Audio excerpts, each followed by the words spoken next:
ನಾನು ಸರೋಜಾ ಸುಮಂತ್.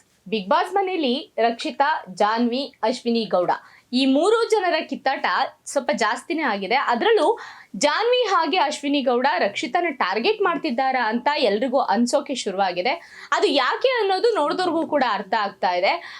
ಏನು first time big boss ಶುರುವಾದ ಆರಂಭದಲ್ಲೇ ರಕ್ಷಿತಾನ ಹೊರಗೆ ಕಳಿಸ್ಬೇಕು ಅಂತ ಬಿಗ್ ಬಾಸ್ ಯಾರನ್ನ ಕಳಿಸ್ತೀರ ಅಂತ ಹೇಳಿದಾಗ ಅವತ್ತು ನೋಡಿದ್ರೆ ಅಶ್ವಿನಿ ಗೌಡ ಅವರು ರಕ್ಷಿತಾ ಪರವಾಗಿ ನಿಂತಿದ್ರು. ಆ ಥರ ಇನ್ನೋಸೆಂಟ್ ಇರೋಂಥ ಹುಡುಗಿ ನಮ್ಮ ಬಿಗ್ ಬಾಸ್ ಮನೆಗೆ ಬೇಕು, ಒಂದಷ್ಟು ಎಂಟರ್ಟೈನ್ಮೆಂಟ್ ಸಿಗುತ್ತೆ ಅಂತ ಅವತ್ತು ಒಪಿನಿಯನ್ನ ಹೇಳಿದ್ರು. ಆದರೆ ರಕ್ಷಿತಾ ವಾಪಸ್ ಬಂದ್ಮೇಲೆ ಅದು ಯಾಕೋ ಏನೋ ರಕ್ಷಿತಾ ಕಂಡ್ರೆ ಸಿಕ್ಕಾಬಟ್ಟೆ ಕೆಂಡ ಕಾರೋದಕ್ಕೆ ಶುರುವಾಗಿದ್ದಾರೆ. ಅದರಲ್ಲೂ ಜಾನ್ವಿ ಮತ್ತೆ ರಕ್ಷಿತಾ ಮಧ್ಯೆ ಸಾಕಷ್ಟು ಜಗಳಗಳು ನಡೀತಾ ಇದೆ. ಮೊನ್ನೆ ಅಂದರೆ ನಿನ್ನೆ ಏನು ಮಿಡ್ ನೈಟ್ ಎಲಿಮಿನೇಷನ್ ಇದ್ದಾಗ ಯಾರನ್ನ ನೀವು ಮನೆಯಿಂದ ಹೊರಗೆ ಹಾಕೋಕೆ ಇಚ್ಛೆ ಪಡ್ತೀರಾ ಅಂತ ಬಿಗ್ ಬಾಸ್ ಮನೆ ಮಂದಿನ ಬಿಗ್ ಬಾಸ್ ಕೇಳಿದ್ರು. ಆಗ ಮನೆ ಸದಸ್ಯರು ಜಾಸ್ತಿ ಜನ ಹೇಳಿದ್ದು ಡಾಕ್ ಸತೀಶ್ ಅವರನ್ನ. ಆದ್ರೆ ರಕ್ಷಿತಾ ಒಂದು ಜಾನ್ವಿ ಅವರ ಹೆಸರನ್ನ ತೆಗೆದುಕೊಂಡಿದ್ರು. ಯಾಕಂತ ಅಂದ್ರೆ ಅವರು ಸ್ವಾರ್ಥದಿಂದ ಯೋಚನೆ ಮಾಡ್ತಾರೆ, ಕೆಲವೊಂದು ವಿಚಾರಕ್ಕೆ ಏನು ತಂದೆ ನಡಿಬೇಕು ಅನ್ನೋ ತರ ಯೋಚನೆ ಮಾಡ್ತಾರೆ ಅಂತ ರಕ್ಷಿತಾ ಒಂದು ಒಪಿನಿಯನ್ ಅನ್ನ ಕೊಟ್ಟು ಜಾನ್ವಿಯನ್ನ ನಾಮಿನೇಟ್ ಮಾಡಿದ್ರು. ಆದ್ರೆ ಜಾನ್ವಿ ಸರ್ದಿ ಬಂದಾಗ ಸೇಮ್ ರಕ್ಷಿತಾ ಅವ್ರನ್ನ ನಾಮಿನೇಟ್ ಮಾಡಿದ್ರು. ಹೀಗಾಗಿ ಅವರಿಬ್ರು ಮಧ್ಯೆ ಒಂದ್ ಸ್ವಲ್ಪ ಕ್ಲಾಶ್ ಆಯ್ತು. ಏನಂತ ಅಂದ್ರೆ ಜಾನ್ವಿ ನಾನ್ ಮಾಡ್ದೆ ಅನ್ನೋ ಕಾರಣಕ್ಕೆ ನನ್ನನ್ನು ನಾಮಿನೇಟ್ ಮಾಡಿದ್ದಾರೆ ಅಂತ ರಕ್ಷಿತಾ ಅಲ್ಲೇನೆ ರುಚಿಗೆದ್ದಿದ್ರು. ಜೊತೆಗೆ ಇಲ್ಲಿ ಸರಿಯಾಗಿ ಮಾತಾಡಿದಂಥ ಗಿಲ್ಲಿ ನಾಮಿನೇಟ್ ಮಾಡೋಕ್ಕೆ ಬಂದಂಥ ಗಿಲ್ಲಿ ಜಾನ್ವಿ ಅವ್ರನ್ನ ನಾಮಿನೇಟ್ ಮಾಡಿ ಅದ್ಯಾಕೋ ಏನೋ ರಕ್ಷಿತಾನ ಜಾನ್ವಿ ಟಾರ್ಗೆಟ್ ಮಾಡ್ತಾ ಇದ್ದಾರೆ, ಹೀಗಾಗಿ ನಾಮಿನೇಟ್ ಮಾಡ್ತೀನಿ ಅಂತ ಹೇಳಿದ್ರು. ಎಲ್ಲರ ಕಣ್ಣಿಗೂ ಕೂಡ ಕಾಣ್ತಾ ಇರೋದು ಅದೇನೆ, ಜಾನ್ವಿ ರಕ್ಷಿತಾ ಅವ್ರನ್ನ ಟಾರ್ಗೆಟ್ ಮಾಡ್ತಾ ಇದ್ದಾರೆ ಅಂತ.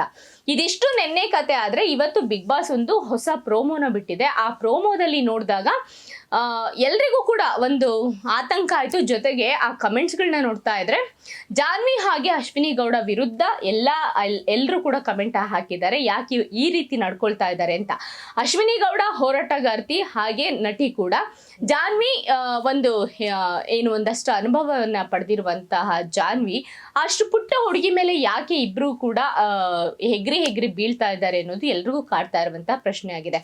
ಆ ಪ್ರೋಮೋದಲ್ಲಿ ಅಂದ್ರೆ ಇವರೆಲ್ಲ ಒಂದು ರಕ್ಷಿತಾ ಮೇಲೆ ಒಂದು ಗೂಬೆ ಕೂರಿಸಿದ್ರು. ರಾತ್ರಿ ಬಾತ್ರೂಮ್ಗೆ ಹೋಗ್ಬಿಟ್ಟು ಗೆಜ್ಜೆ ಸೌಂಡ್ ಮಾಡ್ತಾಳೆ, ಹಾಗೆ ರಾರಾ ಸಾಂಗಿಗೆ ಹಾಡು ಆಡ್ತಾಳೆ ಅಂತ ಒಂದು ಕಂಪ್ಲೇಂಟ್ ಅನ್ನೋದಕ್ಕಿಂತ ಎಲ್ರಿಗೂ ಆ ಸುದ್ದಿಯನ್ನ ಹಬ್ಸಿದ್ರು. ಮನೆ ಮಂದಿ ಕೂಡ ಅದನ್ನೇ ನಂಬಿದ್ರು.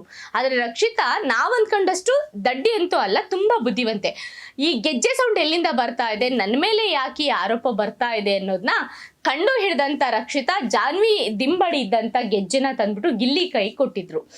ಈಗ ನೋಡಿ ಅವರು ಗೆಜ್ಜೆ ಸೌಂಡ್ ಮಾಡ್ತಾ ಇರೋದು, ಆದ್ರೆ ನನ್ನ ಮೇಲೆ ಗೂಬೆನ ಕೂರಿಸ್ತಾ ಇದ್ದಾರೆ, ನಾನೇನಕ್ಕೆ ಮಧ್ಯರಾತ್ರಿ ಹೋಗ್ಬಿಟ್ಟು ಬಾತ್ರೂಮ್ ಅಲ್ಲಿ ಡ್ಯಾನ್ಸ್ ಮಾಡ್ಲಿ, ಅದರಲ್ಲೂ ರಾರಾ ಸಾಂಗ್ ನನಗೆ ಗೊತ್ತೇ ಇಲ್ಲ ಅಂತ ಹೇಳಿದ್ರು.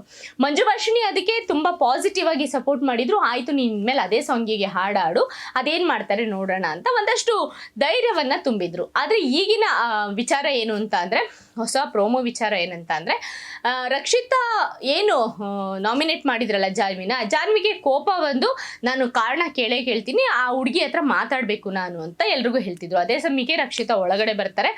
ಒಳಗಡೆ ಬಂದಾಗ ನೀನೇನ್ ಚೈಲ್ಡಾ ಅಂತ ಅಂದ್ರೆ ರಕ್ಷಿತಾ ಅದಕ್ಕೊಂದಷ್ಟು ಕೋಪ ಮಾಡ್ಕೊಂಡು ನಾನಲ್ಲ ಚೈಲ್ಡು, ನೀವು ಚೈಲ್ಡು ಅಂತ ಹೇಳಿದ್ದಾರೆ. ಅದಾದ್ಮೇಲೆ ಇಬ್ಬರ ನಡುವೆ ಮಾತು ಬೆಳೆದಿದೆ. ಆಗ ಅಶ್ವಿನಿ ಗೌಡ ಅವರು ಮಧ್ಯ ಪ್ರವೇಶ ಮಾಡಿದ್ದಾರೆ. ಏನ್ ಮಾತಾಡ್ತಾ ಇದೀಯ ನೀನು ಅಂತ ಜೋರಾಗಿ ಗದ್ರಿ, ನೀನ್ ಎಲ್ಲಿಂದ ಬಂದೆ ಅಂತ ಗೊತ್ತು ನನಗೆ, ಬಾಯಿ ಮುಚ್ಕೊಂಡು ಹೋಗು, ಬಾತ್ರೂಮಲ್ಲಿ ಹೋಗಿ ಡ್ಯಾನ್ಸ್ ಮಾಡು, ಈಡಿಯಟ್ ಅನ್ನೋ ಪದ ಕೂಡ ಬಳಸಿದ್ದಾರೆ. ರಕ್ಷಿತಾ ಅದಕ್ಕೂ ಕೂಡ ತಲೆ ಕೆಡಿಸ್ಕೊಂಡಿಲ್ಲ.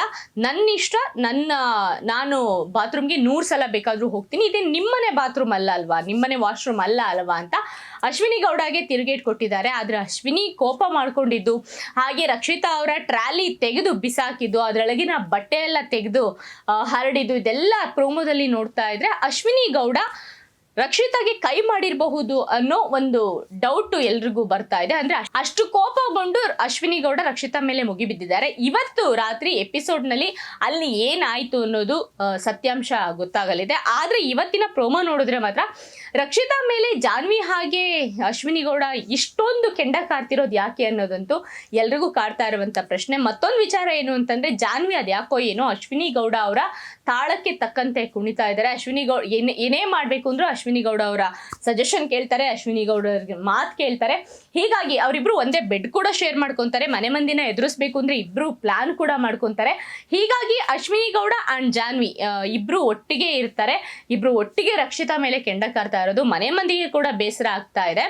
ಸೊ ಅಂದ್ರೆ ಅಶ್ವಿನಿ ಅವರಿಗೆ ಇರೋದು ಡೌಟ್ ಏನು ಅಂತಂದ್ರೆ, ರಕ್ಷಿತಾ ಅವರ ಮಾತನ್ನೇ ಬಳಕೆ ಮಾಡಿಕೊಂಡು ಇಲ್ಲಿ ತನ್ನ ಏನು ಅಟೆನ್ಷನ್ ಕ್ರಿಯೇಟ್ ಮಾಡ್ಕೊತಾ ಇದ್ದಾರೆ ಅನ್ನೋದು ಅವ್ರಿಗಿರುವಂತ ಅನುಮಾನ. ನಾವೆಷ್ಟೇ ಕನ್ನಡ ಹೇಳ್ಕೊಟ್ರು ಆ ಕನ್ನಡವನ್ನ ರಕ್ಷಿತಾ ಕಲಿಯೋದಕ್ಕೆ ಪ್ರಯತ್ನ ಪಡ್ತಾ ಇಲ್ಲ.